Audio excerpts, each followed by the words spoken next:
ဘေးကျော်မေးကျော်ရဲ့ဖြားထဲမှာငါလူဖြစ်လို့လာခဲ့တယ်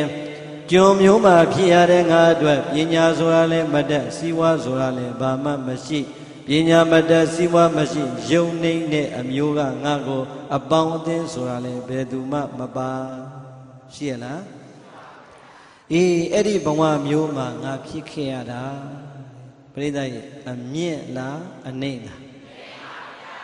အေးအဲ့ဒီအမျိုးမှာငါဖြစ်ရတဲ့အချိန်တုန်းကငါလေးတဲ့ငါရဲ့ယုံနေတဲ့အမျိုးကိုလည်းပြန်ပြီးတော့စဉ်းစားခဲ့တယ်ငါရဲ့ဇီဝဥစ္စာမရှိခြင်းအကြောင်းရင်းကိုလည်းပြန်ပြီးတော့ငါစဉ်းစားခဲ့တယ်အဲ့ဒါကိုပဲပါဠိလေးနှလုံးနဲ့ဒေနသမေနဝိပဿိရှင်တော်မြတ်ဘုရားလက်ထတော်ကာလယုံနေတဲ့ကျွံမျိုးမှာလူဖြစ်စဉ်ကာလတုန်းကဒုက္ခစင်စားယုံနေတဲ့အမျိုးမှာလူဖြစ်ရတဲ့အကြောင်းရင်းကို၎င်းငါဘာကြောင့်ယုံနေတဲ့ကျွံမျိုးမှာလူဖြစ်ရတာလဲဒီအကြောင်းကိုငါစဉ်းစားခဲ့တယ်နောက်တစ်ချက်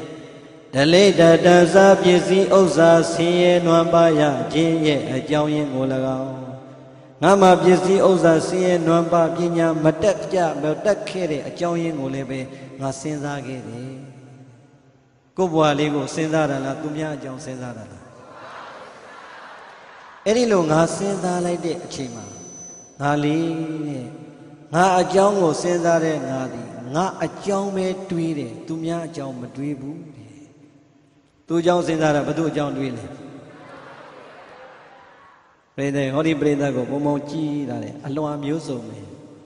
ဟုတ်လားတချို့ရွာတွေကပါမယ်တင်တယ်ဒကမာကြီးတွေကျတို့ရွာဒကမာကြီးတွေဖြင်တပတ်လေးတွေပခုံးပေါ်တင်အလွန်မျိုးစုံမပါဘူးလား